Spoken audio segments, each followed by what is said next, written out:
Hi there, welcome to the Schwoven's Nest. My name is Sandra. I'm so glad you're here. If you saw my thrift haul, you'll know that I purchased a set of these canisters. I'm using the medium size and the small size for this project. I taped around the edges on the inside of both the canister and the lid to help me prevent any bleed through. Now I'm going to give them just one coat of Rust-Oleum clear matte finish. I like to do this on all of my shiny ceramic pieces because that helps the paint adhere better. Even if I'm using real chalk paint and not my DIY chalk paint, it really does help the paint stick and gives a really nice smooth finish. The matte finish has dried, and if you take a look at the bottom left corner, you'll see the lids are not shiny anymore. I'm now going to take some painter's tape and just mask off the top portion that is brown so I can get ready to paint the bottom.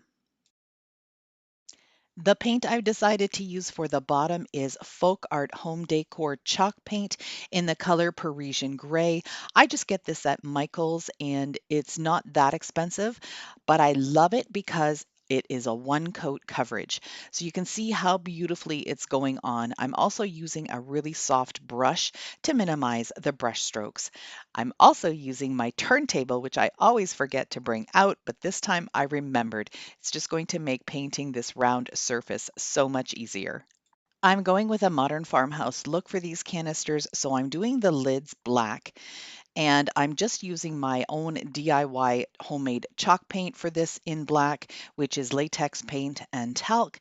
And I always like to put my projects on cardboard so I can pick them up and move them to somewhere else to dry. Look at that gray color. I am in love. I just love that color. It's my absolute favorite. Now I'm just going to use the same paint that I used for the lids and paint the brown section. I'm just going to freehand matching that line all the way around. If it gets a little bit squiggly in some spots, that's okay. I'm just going to do my very best to get this covered. I also only needed to do a one coat coverage with the black. I just needed to touch up in a couple of spots, but with the sealer on top, so the Rust-Oleum matte clear sealer, it really helps also for your paint to get good coverage. Once everything was dry and I was able to handle the canisters without fear of smudging the paint, I decided to use a piece of Cricut vinyl and create a stripe just underneath the bottom of the black. And you can see me here just pulling off the vinyl. I just cut it out with my paper trimmer, and now I'm just going to put it on the first bump or ridge. So it's really easy to do this, and it looks like it was painted on, especially once it was sealed and everything had the same sheen. Using my Cricut Joy, I cut out the words coffee and tea in these larger letters. And because they're larger letters, I'm able to just pick them up with these sweet little pair of tweezers that my wonderful friend and subscriber Denise sent me from Arizona. Thank you so much, Denise. I use these all the time, not necessarily in all of my videos, but they are right next to me and they're really helpful. So thank you so much for sending me these. Anyway, I'm going to go ahead and just place the stickers on and rub them down without using the transfer tape because, again, I don't want to take any chances that the paint will come off with the transfer tape. I also went over the canister's lid and the bottom with another coat of the matte spray sealer to seal in the paint and prevent any chips. I think these turned out really nice.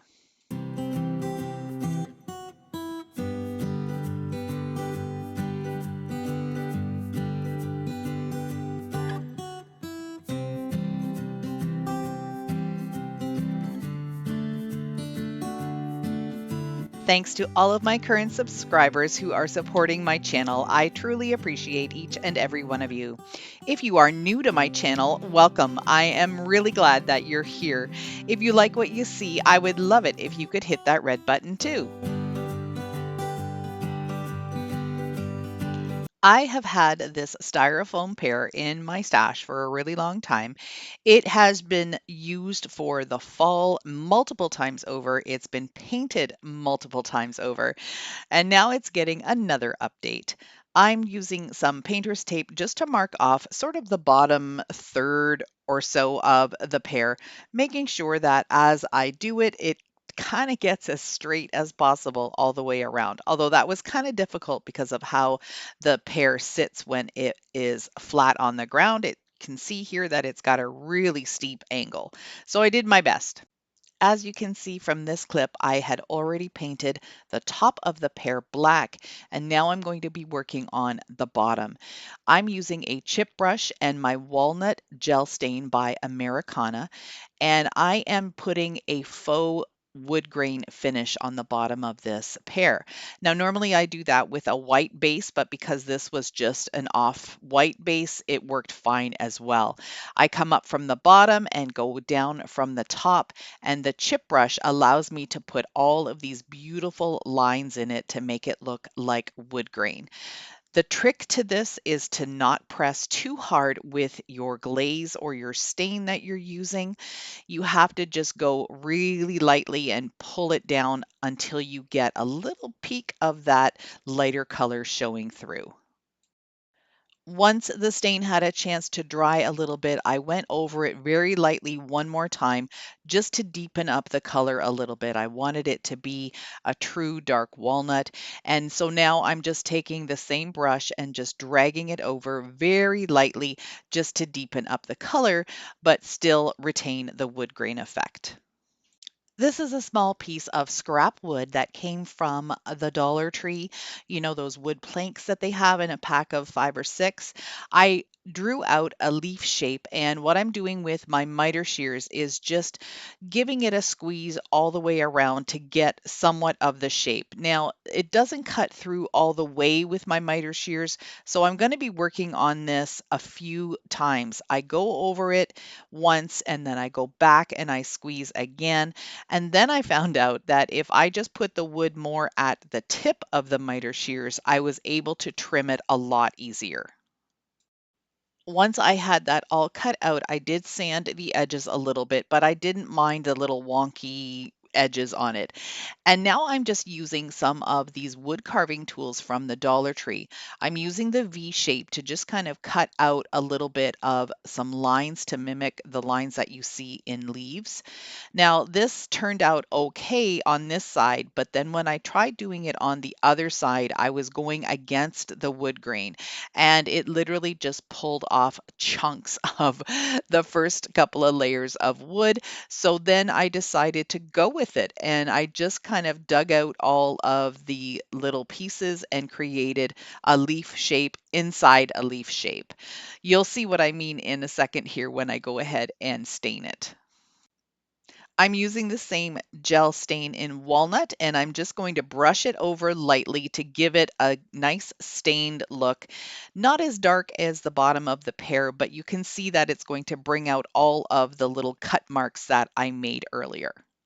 Once it was dry, I hot glued it to the top of the pear, and I really think this turned out to be a beautiful modern farmhouse piece.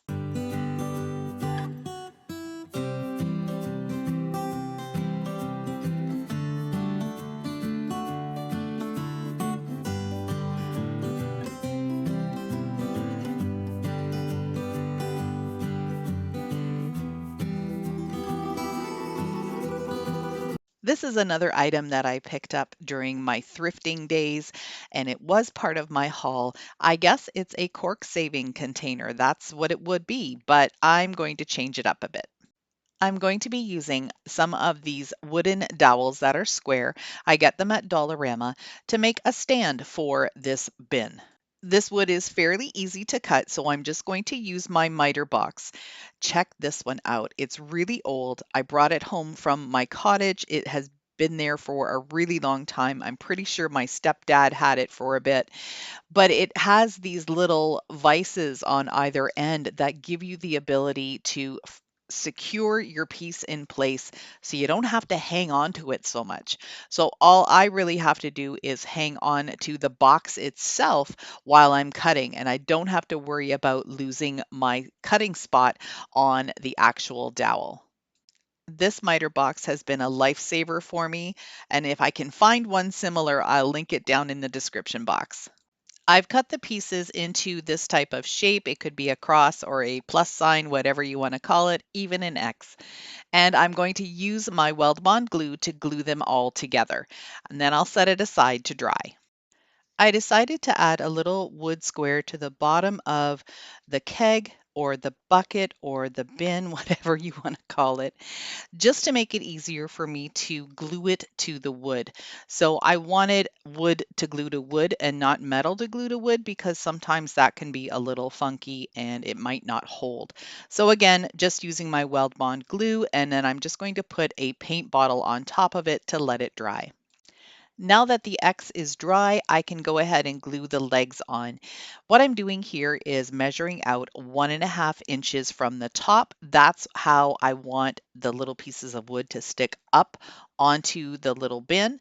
I'm using some Weld Bond glue at the bottom, and then I'm going to use some hot glue at the top, and that will help me to get all of this put together without having to wait each time for the Weld Bond glue to dry.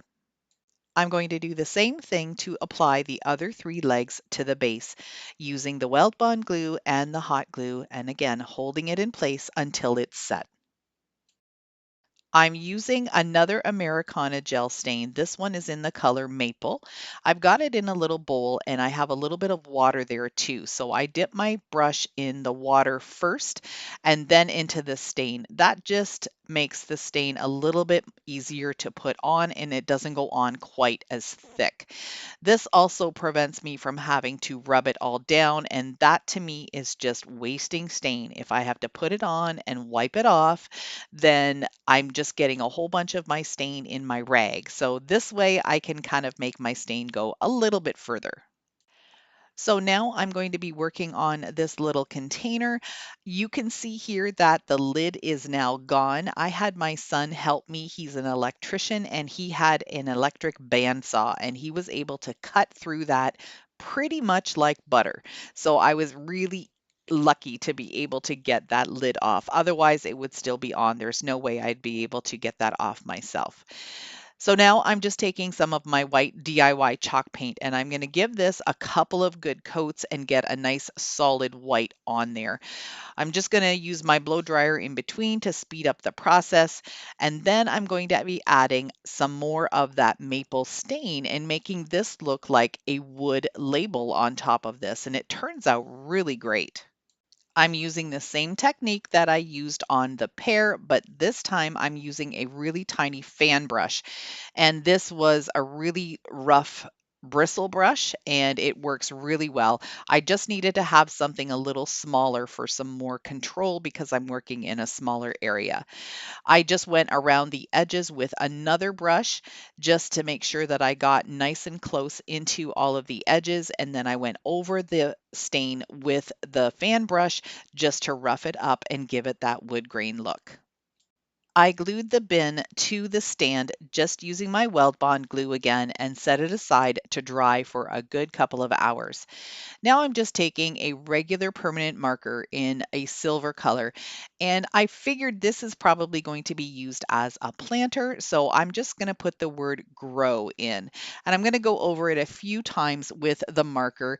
It's going to be a very subtle look, so if someone didn't like it, they could definitely just paint over this portion of it, but I think it matches really well with the wood and the silver of this piece.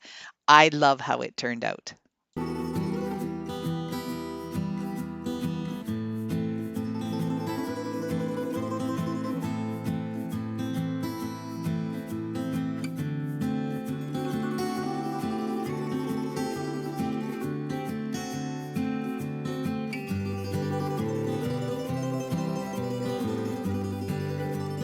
I hope you enjoyed my take on modern farmhouse decor. If you did, please give me a thumbs up. That tells YouTube you like what you see. It tells me you like what you see, and I can bring you more videos just like this. If you haven't yet subscribed to my channel, I would love it if you could hit that red button and give me your support. If you don't want to miss out on any of my future videos, remember to click that notification bell and select all so you get notified every time I share something with you. If you liked this video, here's a couple more that you might enjoy. See you in the next one.